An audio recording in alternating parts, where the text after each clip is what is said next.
Hi, friends. I'm here today to read you a story. This book was suggested for, let's see, we said first, second, and third graders, but this book was my favorite book when I was a third grader. Um, and I probably checked this book out, I don't know how many times, but we did not do AR back then, but I read this book over and over and over again and could probably have aced a test on this book with no trouble at all as many times as I read it. This book is called Ferdinand, The Story of Ferdinand. It's by Munro Leaf, and the drawings or the illustrations are by Robert Lawson. Okay, so I'm going to scoot up and put my camera on the book so you guys can see the book. Now, the pictures are black and white. They're not very colorful, but the story is fabulous, and the drawings are very, very, very good. Mr. Lawson is very talented. So, this is called The Story of Ferdinand.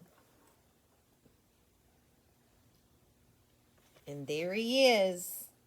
He looks pretty mean there. There's our title page.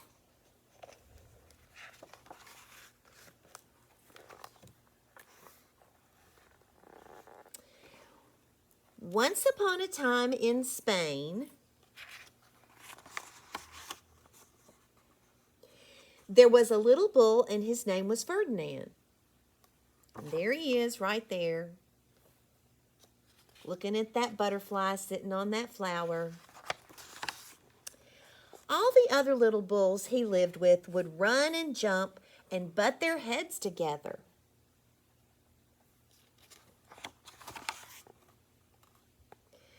But not Ferdinand.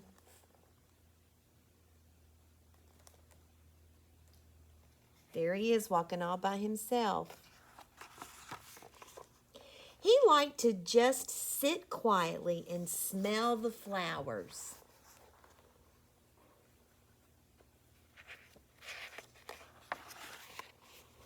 He had a favorite spot out in the pasture under a cork tree.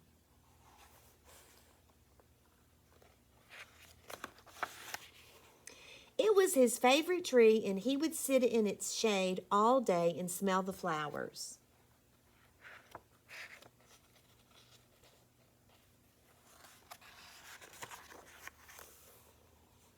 Sometimes his mother, who was a cow, would worry about him. She was afraid he would be lonesome all by himself. And there's his mom, watching him sit under that tree all alone. Why don't you run and play with the other little bulls and skip and butt your head, she would say. But Ferdinand would shake his head. I like it better here, where I can sit just quietly and smell the flowers.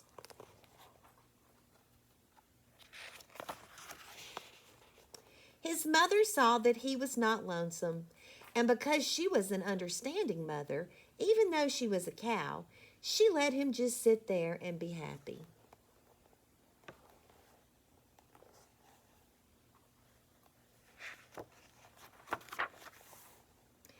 As the years went by, Ferdinand grew and grew until he was very big and strong.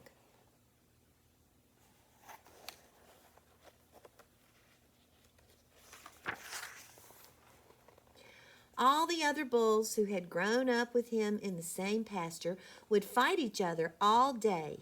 They would butt each other and stick each other with their horns. What they wanted most of all was to be picked to fight at the bullfights in Madrid.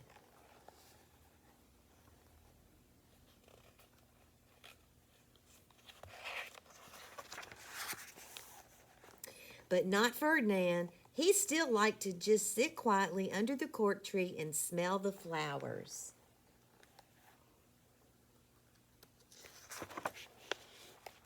One day, 5 men came in very funny hats to pick the biggest, fastest, roughest bull to fight in the bullfights in Madrid. Wow, look at that mustache.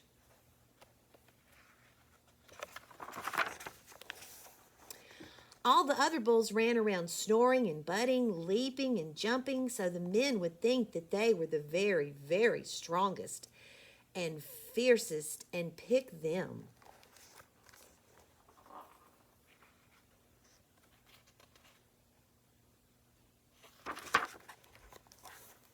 Ferdinand knew that they wouldn't pick him, and he didn't care, so he went out to his favorite cork tree to sit down.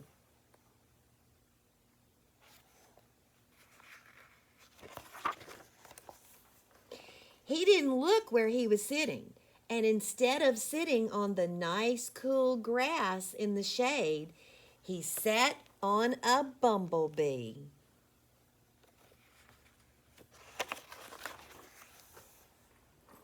Well, if you were a bumblebee and a bull sat on you, what would you do? You would sting him, and that is just what this bee did to Ferdinand. Look at his expression.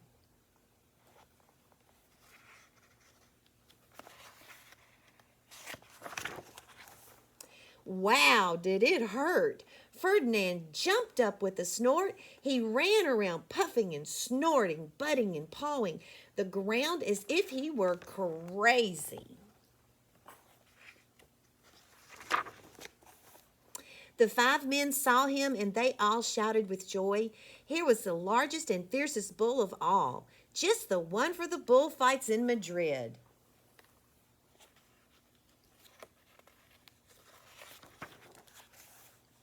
So they took him away for the bullfight day in a cart. There he is, loaded up in the back of the cart.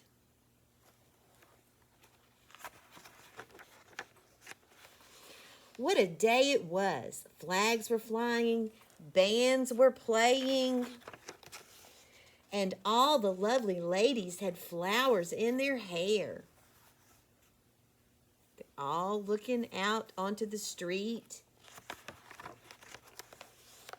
They had a parade into the bull ring. First came the banderillos with long, sharp pins with ribbons on them to stick in the bull and make him mad.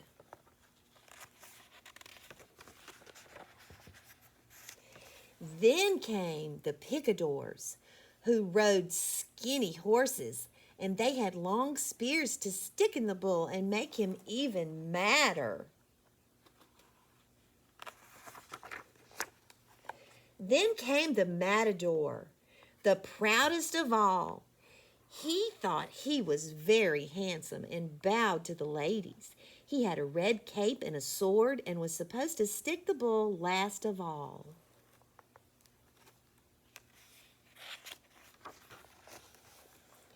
Then came the bull, and you know who that was, don't you?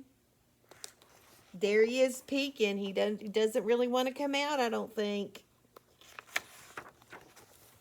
They called him Ferdinand the Fierce, and all the banderillos were afraid of him, and the picadors were afraid of him, and the matador was scared stiff.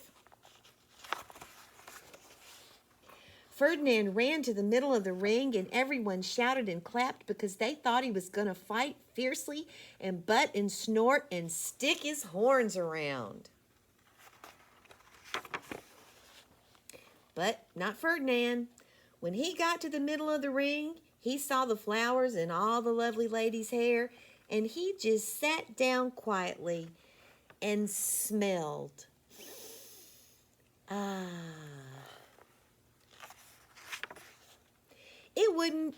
He wouldn't fight and be fierce no matter what they did. He just sat and smelled, and the banderillos were mad, and the picadors were madder, and the matador was so mad he cried because he couldn't show off with his cape and his sword.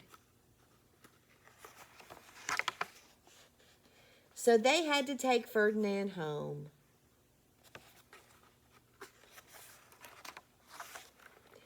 And for all I know, he is sitting there still under his favorite cork tree, smelling the flowers just quietly. He is very happy. And there he is under his little tree with his flowers, enjoying a beautiful sunset probably. The end. So that's the story of Ferdinand the Bull. I hope you guys liked it. I hope you enjoyed it. And be on the lookout next week. We'll probably have something about bunnies or Easter since it's getting close to Easter. And I look forward to seeing you again. Keep up the good work in your online classes. I'm really proud of you guys and enjoy the rest of your week. Bye. I love y'all.